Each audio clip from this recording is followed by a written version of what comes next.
EPL, and I'm bringing you some EPL Premier League soccer content for Saturday morning, January 30th. It is Friday night here in Texas, so I'm enjoying a nice beverage, and I want to relax and talk a little bit about soccer for you guys. So we're going to be talking about DFS soccer purely from the DraftKings standpoint.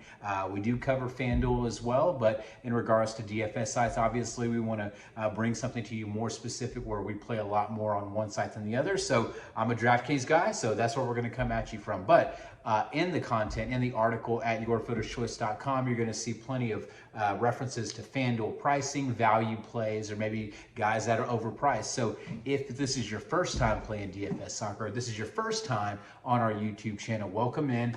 This is YFC, Your Filter's Choice. We're bringing you sports content, DFS content, wagering content, prize picks content from all over the platform. So if you like a sport and you like to put a little bit of money behind it to make it exciting and interesting, you've found the right place. So be sure to hit the like and subscribe and the bell for notifications whenever we do have more content posted on this channel or our Twitch channel, or just check us out at yourfilterschoice.com. Sign up, try a month of premium where you're going to have all the content that you can possibly imagine in regards to DFS and sports. So we're going to jump right into it, guys. So this is Premier League Soccer for DraftKings, Saturday morning, January 30th. I want to start going a little bit game by game here. You're going to see some graphics that are going to pop up on the screen. One thing about what I like to do is I like to take the previewed lineup, the expected lineup and formations for both teams in regards to soccer if they are available, and kind of give you a breakdown. How I use my color codes is I actually have a red circle for primary set takers. What a set taker is in DFS soccer is someone who takes corner kicks or free kicks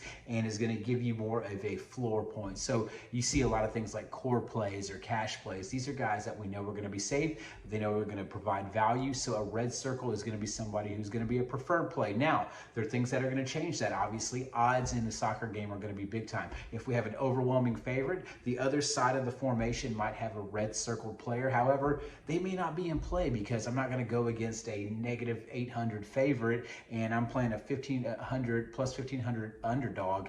And it's just not something that is usually the best way to go. So you're going to have to read the write-ups, read the preferred considered plays, and of course look at the expected score preview as well. So the first game we want to talk about is West Brom, and they're at home and they're hosting the Fulham team. So I will start out and say that this is a Manchester City slate. Sorry, I bumped my camera there. I just don't want to give you guys any motion sickness, but with this game, it's going to be one of our DFS, how do you say this? Like, this is the one that's going to kind of make or break your lineups. And the reason I say that is because we know there's some expected chalk somewhere else in the slate. So with this game, West Brom hosting, they do have Matthias Pereira, and you'll see him circled in red as their primary set taker. He's the guy that's going to be doing a lot for their team. However, with his price and everything with some of these other games and these pieces, he's going to be somebody you're going to have to say, well, I don't really know if I really want to put him in my main cash lineup, but I'll get exposure to him, of course, any West Brom stacks that I have. You'll see Robert Snodgrass out there, formerly of West Ham United. This guy is he's a crosser. He's open play, set piece guy. He can do a little bit of everything. Now, they haven't really unleashed him necessarily at West Brom, but this team is just at the basement bottom of the EPL's table right now, so they need a win here. You'll see that I pretty much circled the green players on the outside of the formation, like Daniel Furlong is a fullback. Kieran Gibbs is a fullback. He's not as good as Furlong, and they have Connor Townsend. I believe he may be hurt, but he's not in the expected lineup. Carlin Grant's extremely cheap as well. Just looking at it from a DraftKings pricing standpoint, if I'm just bringing up the West Brom team, I mean, Pereira at 7.6 isn't somebody that I'm necessarily going to prioritize here. However, a good GPP is Callum Robinson. He does play the striker position against a Fulham team who we'll talk about in a second, that they have a lot of weaknesses in regards to defense.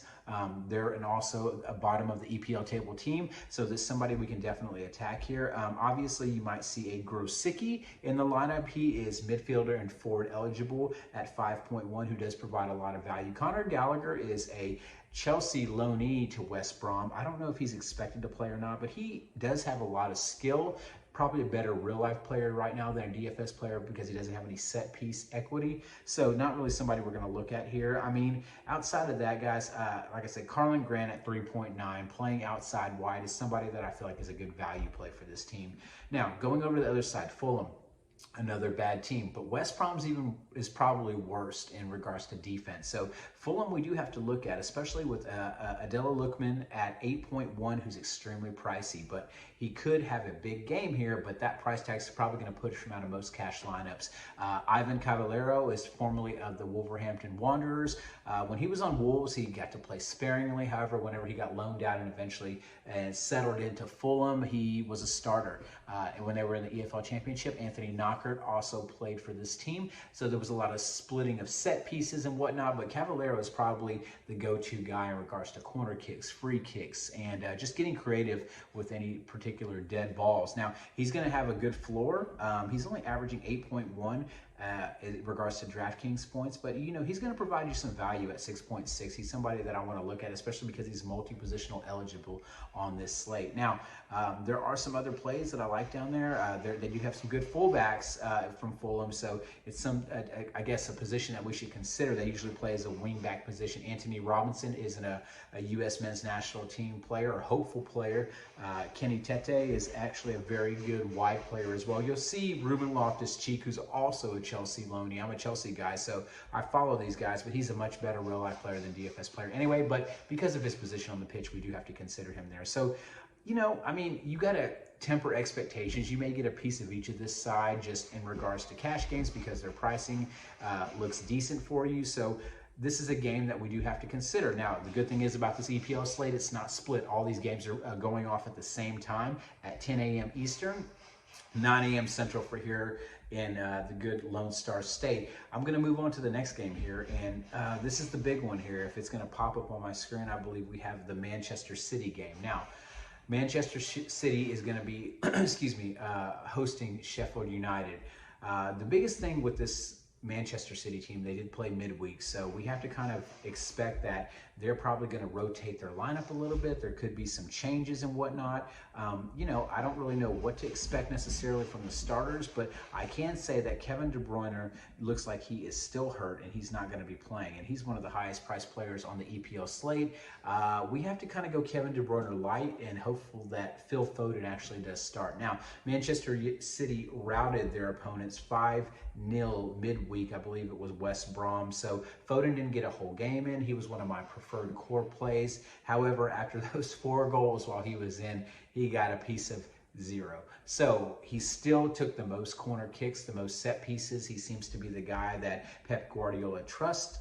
You know, obviously against this team, Sheffield United, they're pretty sound defensively, but they're not exactly a team that I'm going to be worrying about. If you look at their defensive stats, if we're just like paying attention to what they do and don't allow, they're actually allowing 19.3 crosses, which is actually kind of low. However, they're allowing 13.75 shots. 5.15 of those shots are on goal. They're allowing 1.65 goals a game. So there's a lot that Sheffield does right in regards to defense. They try to box you in and load up that back line, and they flood that midfield. But we're talking about Manchester City here. Now, depending on what Manchester City does in regards to their lineup is going to show a lot, because if Phil Foden's in, then great. We know where the set pieces are going. But if he's not in, we can expect Riyad Mahrez or Ike Gundogan. Gundo is going to be starting probably and taking some set pieces. He takes their penalty kicks too a lot of the times whenever Kevin De Bruyne is not on the pitch, and that's going to be the case for tomorrow. So Manchester City, you're going to have to figure out how you're going to play it, but I do expect that you're going to be stacking them up. Phil Foden starts, you start him. If he's not in there, Riyad Mahrez is an automatic play. You do want to look at your upside plays. Raheem Sterling. We could see some Gabriel Jesus tomorrow. I think he's expected in the lineup as well. So with that, you know, we have to consider the fact that Gabriel Jesus is not in form this year. He's usually one of their better goal scorers, but he's not doing it for him this year. But he's only 6.8K, and he leads the highest anytime goal scoring odds. We're talking a lot about Manchester City because their fullbacks, Joao Cancelo and probably Kyle Walker, are going to be starting. And if that's the case, we got to pay attention to those, because both of those are great cash plays and they have a lot of upside as well. We talked about Gundogan as well on the outside. Bernardo Silva is a cheaper exposure to this Manchester City team. He doesn't break the bank. I think both of those are below 8K. And then, of course, we have Ferran Torres, came over from, I believe, Valencia from La Liga. A great outside wide player, played central for Manchester City earlier in the season, had some great success in regards to goal scoring. So let's consider the fact that we have to play Manchester City and we have to figure out how to do it well. I'll go to goalkeeper. I don't really like to talk about goalkeeper, but I do think Ederson is kind of just the play that you have to consider here. He's expensive. I mean, with looking at all the goalkeepers on DraftKings, he's the most expensive at 5.9K. I just don't know really. I haven't been good with goalkeeper lately. I've not picked well. I've picked odds favorites. Usually I try to target goalkeepers that are not going to break the bank, that are going to be somewhere mid to lower tier or in a low implied goal total game. And I think those are just some of the things that you look for, but they don't always pan out. You want your goalkeeper to get shots on goal because you want them to make saves, because each save negates a goal against them. So you have to consider that in regards to playing your goalkeeper. But I think Ederson makes a lot of sense. I mean, I saw it a couple places online that I was doing some reading on it, and I mean, Fulham, they're going to shoot. They're going to be sloppy, poor quality shots. So obviously the West Brom goalie's in play, but Sheffield, I just feel like it's going to be like a 3-0, 4-0 type of game here, and you know, it's an easy 10 points for Ederson at 5.9. If you don't want to go there, then look down a little bit. I'm sure you're going to find some, you know, opportunities to. The next game we're going to talk about is definitely going to be a game that you could hit very big on goalkeeper if you guess right, but it's a hard game to guess, and we're going to move right into it. Last game on the slate is Crystal Palace versus Wolverhampton Wanderers. Now, with this game, with Crystal Palace and the Wolves, obviously we have to look at who are going to be our set piece guys, who are going to be the guys that are going to be providing a lot of a cash floor here. For the Wolves, I would love it if Pedro Neto was taking all the sets, but if we do see João Moutinho start, the Portugal native is going to be someone who is pretty gross to play from a DFS standpoint. I don't like playing Moutinho, however you want to say it, but he's just going to be a guy we have to consider because he takes a lot of the corner kicks, free kicks, and whatnot, but doesn't provide a lot of huge upside unless he's actually making the score sheet. So Pedro Neto's excellent attacker. It looks like we could get a Willian Jose across from him. It could be Adama Traore, who's somebody I really like as well. You always have to consider the Wolves wingbacks, the guys that are going to be the outside of the formation, whether it's Eitan Nori or Kijana Hover or Nelson Semedo on the other side. These are going to be very good cash plays. They're going to be attacking fullbacks and wingbacks, so we want to really target them in cash games, and they're not going to break the bank on you either. I think if you're just looking at just specifically this game, I think, yes, Nelson Semedo is the most expensive at 5.1, but he's actually quite a good play, especially against a Crystal Palace team that's going to be allowing you to cross a little bit on them. I think they allow over 20 crosses a game. That's not very good, so we have to consider them here as well. Now, if you're going to look at from a value standpoint, you also have to look at the same game, different side of it. Crystal Palace from the fullback standpoint, Tyreek Mitchell's only 4K. Joel Ward is only 3.5. They're not exciting. They're nothing to really write home about. However, they are viable cash plays for you. So Crystal Palace, we have to look at their set piece takers. On one side, you have Ebereke Eze, a former EFL player, and then you have Andres Townsend on the other side, splitting set pieces. So corners on one side or free kicks on one side are going to go to one guy. You know, same thing for the other. Really, a lot of that depends on who is right and left-footed, depending on how the coach likes to employ their tactics. But you have to always consider Wilfried Zaha. Zaha is a great player. Native, I believe, of the Ivory Coast. I could be wrong on that. Don't quote me, but he's a great attacker. He provides speed. He provides balance to their attack. He's not just relying on one thing or the other. He can create plays and he can make plays. So he's somebody I like to consider. I think on a price tag standpoint, 9K makes him just GPP, but I've circled him as a cash player because he provides so much in regards to different parts of the game, and he really pays off whenever you do roster him. Somebody that we're going to consider, obviously, from just a value standpoint there. If we're looking further down in this game, you have to really decide if you're going to want to punt. Now, what I mean by that is if you're building your lineups and you're saying, okay, Adam, well, I have these guys in here because there's guys that we're going to lock in. We talked about the Manchester City guys. Foden's a lock. Mahrez is a lock depending on who starts. If both of them start, you can consider playing both of them. Gabriel Jesus, if he starts, he has to be a lock in your lineup. From the other game, you're going to pick some pieces, but nobody's really just a lock except maybe Caballero at that price. But looking at this game, you may have to find some value here. Now, the one thing I will say is that we could get some cheap guys in here playing. I know Morgan Gibbs-White is down there. And for the Wolverhampton Wanderers, you can play Luka Milivojevic for Crystal Palace at 3.9K. Now, he used to be their set piece taker. he's strictly pretty much just a midfielder. Now, he hasn't had a cross in 3 games, and he started each one of those. However, he does draw fouls.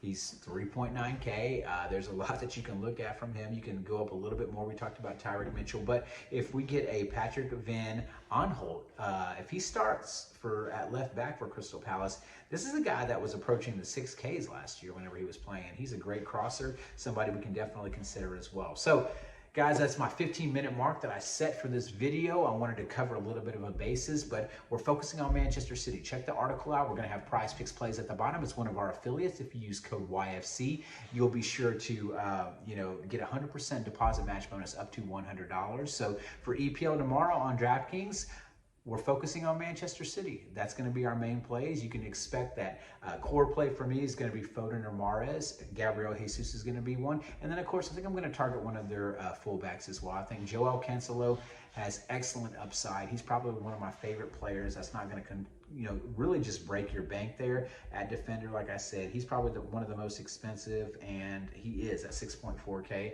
You still have to consider them there. So good luck tomorrow. Be sure to read the article. Check us out at yourfilterschoice.com. This is Adam, also known as V12, signing out. Have a great morning, and good luck to your DFS on Saturday.